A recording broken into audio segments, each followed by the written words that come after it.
Welcome back to another episode of Examining Life. My name is Amanda, and today I'm in Boston Common, and today's question is a three-part question. The first is, what is knowledge? The second part is, do you know anything? And the third is, if so, what do you know? So who am I speaking with today? Steven. Nice to meet you. Pleasure. What is knowledge? Do we know anything? And if so, what do you know? Interesting.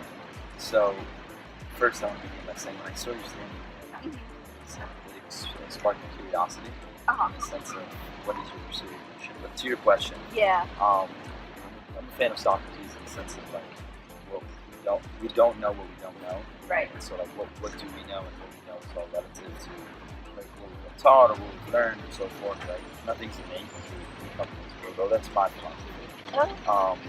But I know Plato's allegory of the cave. We talk about our perception and that's reality. And those are truths to the participants in allegory of the cave, and how what they see in the shadows is life. Right. But when it's theoretical, of course, that's true. Yeah. But when they are exposed to the truth of what they know is false, and so it makes us question: what do we actually know? Yeah. I think that we truly cannot know what we don't know. Yeah. But that's a beautiful part of life. Yeah. So you mentioned that you don't think anything's innate. So would you more agree with Locke's blank slate theory? So John Locke, Yeah. Can you elaborate on blank slate theory? Innate is like we're born with like Yes. certain things already instilled. Correct. Whereas the blank slate theory is like we're literally a blank slate and we only gain knowledge through our experiences. Thank you for elaborating. First and foremost. So I think that I've actually studied in the sense of like the two comparisons. John Locke, and I forget what the other argument was, or that we do have innate nature. Yeah, innate, but I don't know who the philosopher was. Yeah. But my point was, I agree with being innate because I think it's a concept of survival of the fittest, the concept of like we're all equal coming into this world. Yes, Yeah. our environment might be different. Yes, like our family's love might be different. Yeah. But I think that's the beauty of not only this country but this world. Yes, and within other parts of the world, there's discrepancies in the sense of how we can't progress as much as we'd like. Yeah. But especially here, I think, with believing in the blank slate theory, Yeah. not only I feel like it gives me a sense of hope and kind of to pursue my aspirations. I don't know how you can perceptions, because perceptions are so In the eye of the beholder.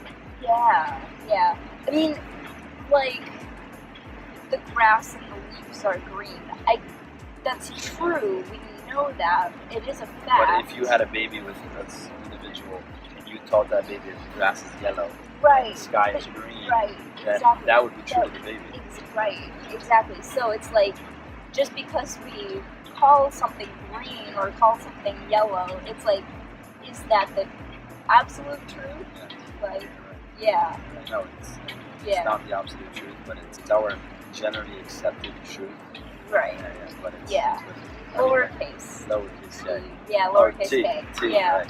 Yeah. So I'd like to propose a thought idea for Sure. your guests, your audience. Yeah. And I was walking with my friend Grace. We're calling Grace. You want to join us? Come on down. Hey, Hi. Grace. This is my friend Grace. So we were walking, and you can explain first of all the situation, and then I'll explain the thought. So we're walking in Beacon Hill, beautiful homes, had to make a good amount of money to live in that area.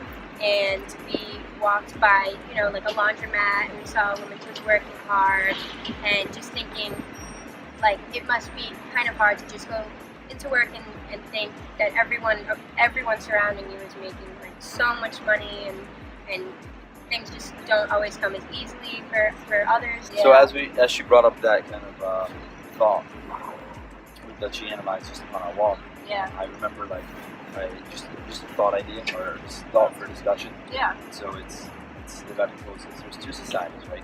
They're independent of one another. So if it's society A, but everything's equal. So in society A, if a car is 20,000, in society B, it's only 20,000. Yeah. So would you rather live in society A and make $50,000 a year, where everyone else made $25,000 a year?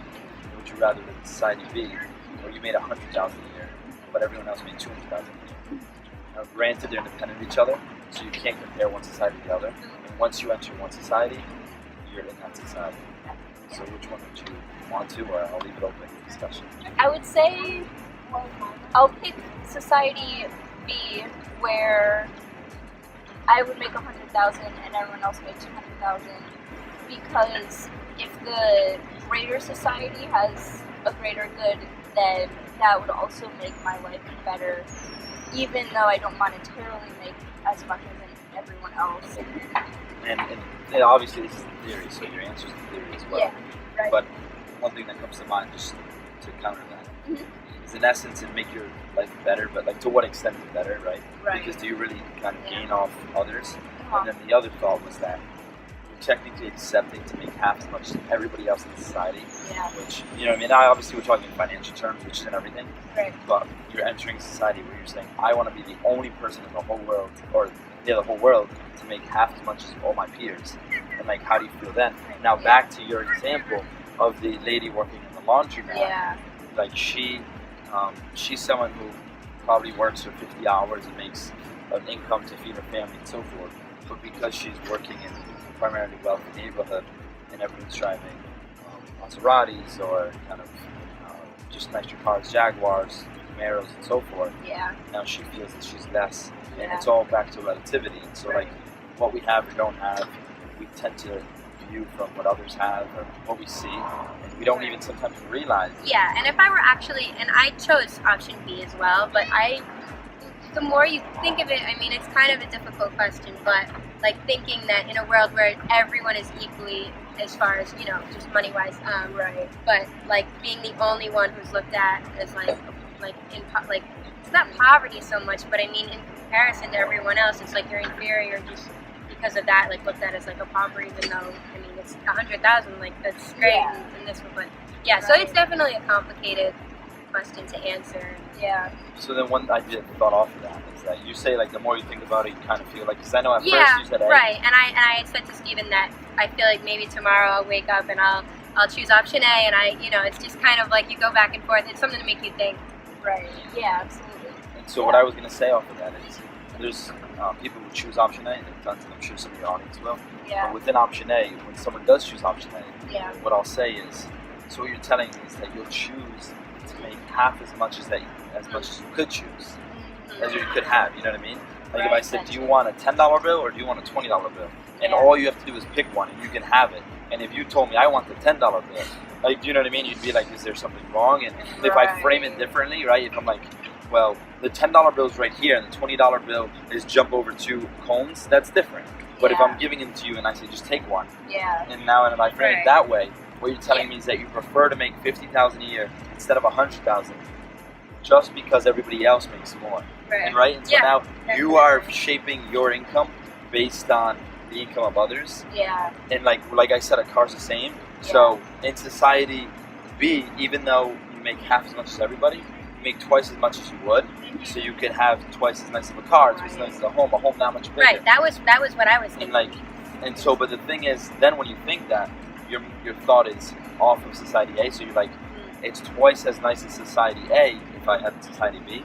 Yeah. But I think the big thing with that is, again, you're comparing to society Yeah, A. which is out of So I think that the point of this Yeah. is for you to analyze your current situation in life, Yeah. and analyze like what you feel like you haven't achieved, or and like why is that, and like if you didn't compare yourself to anyone else or so forth, like what have you achieved and where do you want to go? And I don't know, it's a little bit of inspiration, but just Yeah. mind exercise. Yeah, definitely something to think about. Yeah.